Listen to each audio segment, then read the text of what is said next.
Canny College is dedicated to empowering individuals to excel in their auto mechanic trade through top-notch preparation courses for the Automotive Service Technician Licensing Exam.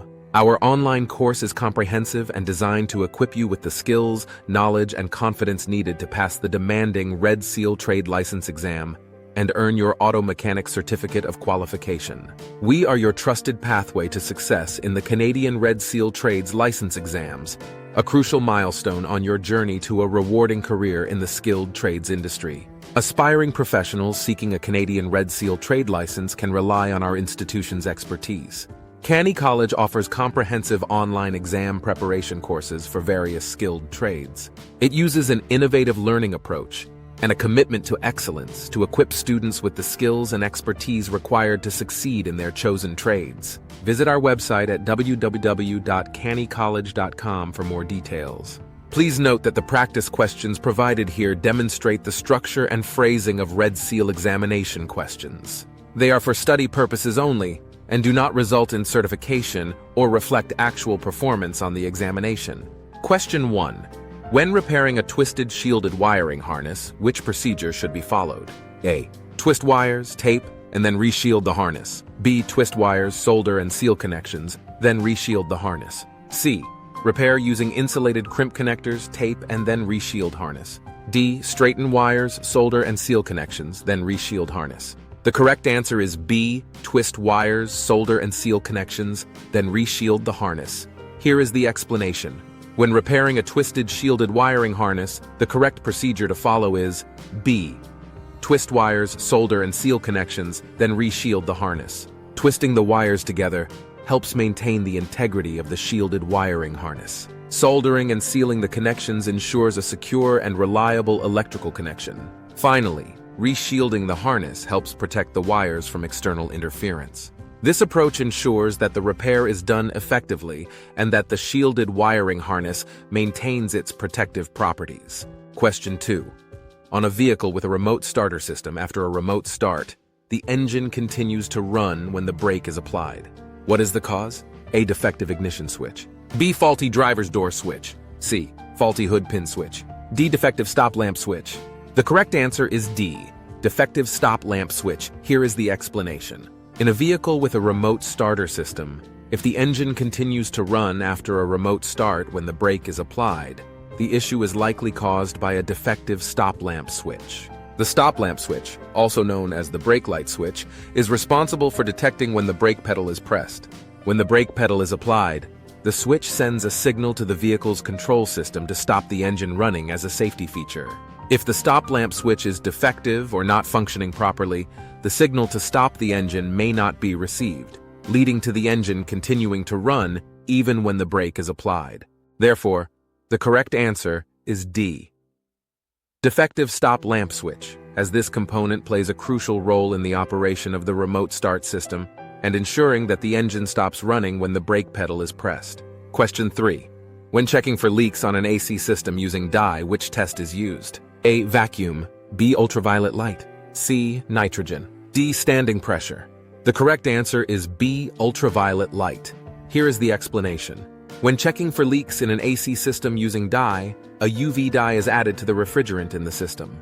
If there is a leak, the dye will escape along with the refrigerant. To detect the presence of the dye and locate the source of the leak, an ultraviolet UV light is used. When the UV light is shined on the system, the dye fluoresces under the light, making it visible and helping technicians identify the location of the leak. By using ultraviolet light in combination with UV dye, technicians can accurately pinpoint leaks in the AC system, allowing for targeted repairs and preventing refrigerant loss. Question 4. Excessive tire squeal occurs when turning at moderate speeds. All alignment adjustments are within specifications. What is the cause? A. Underinflated tires. B. Seized ball joints. C. Overinflated tires. D. Defective strut mounts. The correct answer is A. Underinflated tires. Here is the explanation. Excessive tire squeal during turns at moderate speeds, when all alignment adjustments are within specifications, is often a symptom of underinflated tires. Underinflated tires can cause the tire to deform excessively during cornering, leading to tire squeal as the tire loses grip and slips on the road surface. When tires are underinflated, the sidewalls flex more than they should, affecting the tire's contact patch with the road. This can result in reduced traction, especially during turns, and contribute to tire squeal. Ensuring that the tires are properly inflated to the manufacturer's recommended pressure levels can help prevent excessive tire deformation and reduce tire squeal during maneuvers. Therefore, the correct answer is A. Underinflated tires, as this condition is a common cause of tire squeal during turns, particularly when all alignment parameters are within acceptable limits. Question 5. What is done before hoisting a vehicle with an air suspension? A. Activate the air suspension system. B. Disable the air suspension system. C. Adjust ride height. D. Disconnect height sensor. The correct answer is B. Disable the air suspension system. Here is the explanation. Before hoisting a vehicle with an air suspension system, it is important to disable the air suspension system. This is because air suspension systems rely on pressurized air to support the vehicle's weight and maintain ride height. If the air suspension system is not disabled before lifting the vehicle, it can cause damage to the system components. By disabling the air suspension system, you prevent the system from trying to adjust the ride height while the vehicle is lifted, which could lead to unnecessary stress on the system components. This precaution helps avoid potential damage to the air suspension system and ensures a safe and successful vehicle lift. Therefore, the correct answer is B. Disable the air suspension system. Question 6. After replacing a deployed driver's airbag, the steering is stiff and noisy. What is done to correct the problem? A. Replace the collapsed column. B. Reprogram steering angle sensor. C. Replace the clock spring. D. Lubricate dry horn contacts. The correct answer is A. Replace the collapsed column. Here is the explanation. In some cases, when an airbag deploys, it can cause damage to the steering column itself, leading to issues such as stiffness and noise in the steering system. If the steering column is compressed or collapsed as a result of the airbag deployment, it can affect the smooth operation of the steering wheel. Replacing the collapsed steering column may be necessary to address the stiffness and noise in the steering system. By replacing the damaged steering column, you can restore proper functionality to the steering system and ensure the safe and smooth operation of the vehicle. Therefore, if the correct solution in your case is to replace the collapsed column due to the issues with stiffness and noise in the steering after an airbag replacement, then the correct answer would be A. Replace the collapsed column. Question 7. What is done after replacing a power steering hose? A. Bleed the system using a pressure bleeder. B. Bleed the system by turning the steering wheel from lock to lock. C. Adjust the power steering belt and top up the reservoir. D. Adjust the steering gear and reprogram the steering angle sensor. The correct answer is B. Bleed the system by turning the steering wheel from lock to lock. Here is the explanation. After replacing a power steering hose, it is necessary to bleed the system to remove any air that may have entered the system during the replacement process. Bleeding the power steering system helps ensure proper operation and performance of the power steering system. The correct answer, B. Bleed the system by turning the steering wheel from lock to lock involves a process where you start the engine and turn the steering wheel fully from lock to lock several times. This helps to expel any air trapped in the system and ensures that the power steering system is properly filled with fluid and free of air pockets. By bleeding the power steering system in this manner, you can prevent issues such as air bubbles affecting the performance of the power steering system and maintain optimal steering functionality. Question 8. What is the first step to diagnose a flashing four-wheel drive light? A. Reprogram transfer case module.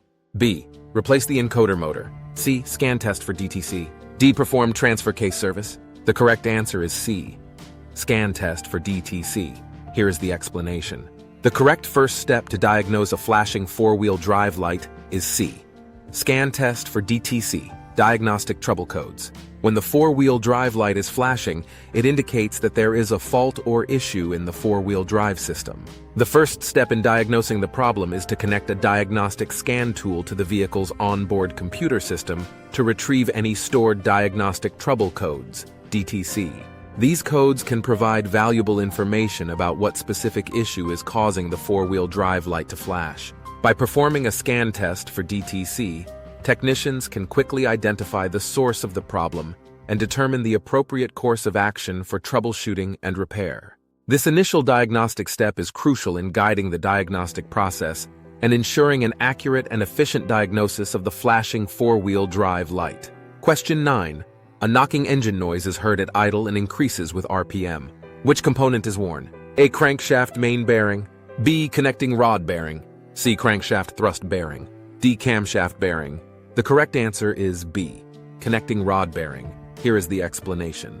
A knocking engine noise that is heard at idle and increases with RPM is often associated with a worn connecting rod bearing. The connecting rod bearing is a critical component that supports the connection between the connecting rod and the crankshaft in the engine. When the connecting rod bearing wears out or becomes damaged, it can result in excessive clearance between the connecting rod and the crankshaft, leading to a knocking noise as the engine runs. This type of knocking noise is typically more pronounced at idle and increases in intensity with engine RPM as the components move and the wear becomes more apparent. It is essential to address a worn connecting rod bearing promptly to prevent further damage to the engine and ensure its continued smooth operation. Question 10. An ABS-equipped vehicle has a brake pedal pulsation during a non-ABS stop. What is the cause? A. Brake rotors below minimum thickness. B. Primary circuit failure in the master cylinder. C. Seized brake caliper. D. Brake rotors with excessive runout. The correct answer is D. Brake rotors with excessive runout. Here is the explanation. When an ABS-equipped vehicle experiences brake pedal pulsation during a non-ABS stop, the likely cause is brake rotors with excessive runout. Runout refers to the amount of lateral or radial movement, wobble, that a brake rotor may have as it rotates. Excessive runout can lead to uneven contact between the brake pads and the rotor, causing a pulsation or vibration in the brake pedal when the brakes are applied. This pulsation is often felt more prominently during non-ABS stops because the ABS may modulate brake pressure differently compared to a non-ABS stop. Therefore, if brake pedal pulsation is specifically occurring during non-ABS stops, the issue is likely due to brake rotors with excessive runout, which can result in an uneven braking surface and the associated pulsation sensation.